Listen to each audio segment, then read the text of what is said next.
Hello, I'm Dr. Jonathan Oates, Archivist for London Borough of Ealing, and this is another in our series of local history talks.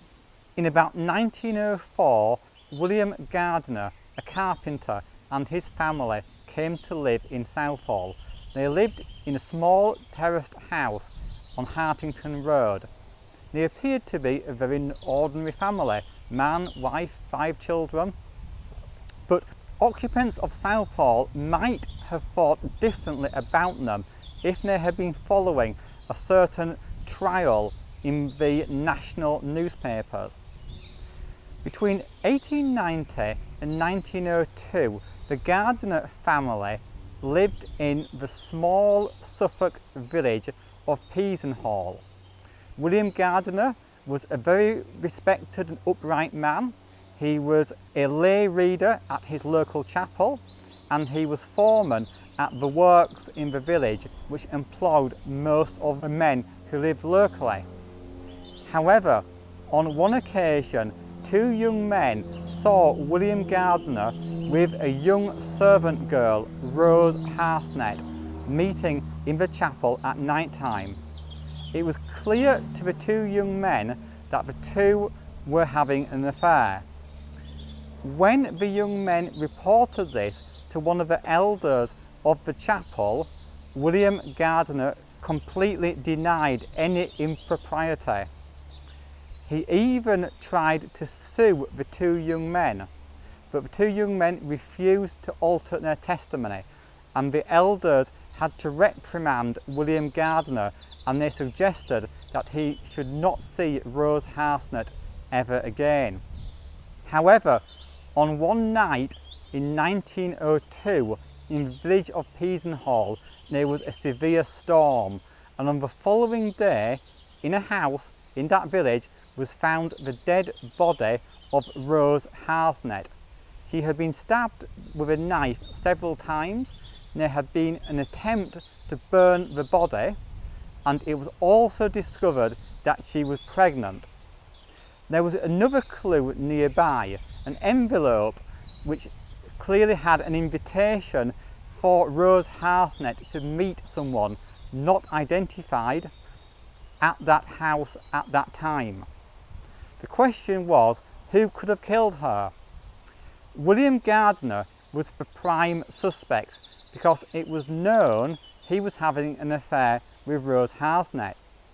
However, on the day after the murder, his clothing had been burnt by himself and his knife had been cleaned, although later on the police investigation showed a speck of blood on the knife. William Gardner's wife swore that her husband had been in the house all day and all night. But the clue of the envelope was important because it was a type of envelope that was only made in the works in which William Gardner was employed. William Gardner stood trial not once but twice for the murder of Rose Harsnet. In the first instance, most of the jury thought he was guilty, but one man thought not. And in those days, indeed until the 1960s, a jury for a murder case had to be unanimous because, of course, in those days a man or a woman could be hanged for murder. So the court had to be held again with a new jury. Once again, William Gardner was on trial for his life, but once again the jury could not decide whether he was guilty or not guilty. So William Gardner had the distinction of being perhaps the only man in Britain to have been tried twice for the same murder crime, and in both cases he had neither been found guilty but nor had he been found not guilty. In Scotland, of course, this would have been a case of not proven, which usually means that we know you did it, but we don't have the evidence to completely prove it. It was discussed whether there should be a third trial, but there was not. And William Gardner and his family came to live in Southall, as said, in 1904. The couple had 2 more children, and in 1941 William Gardner died, and he was buried here in Havelock Road Cemetery in Southall. The friends and neighbours gave wreaths and lots of sympathy and support to his widow, who died here a few years later.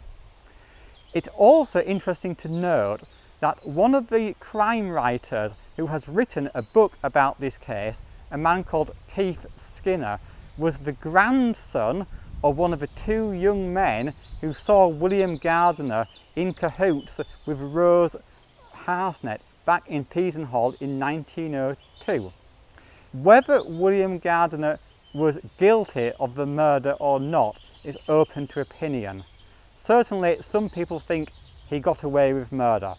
It's up to you to decide. Please remember to like this video and to subscribe to Ealing Library's YouTube channel. Thank you.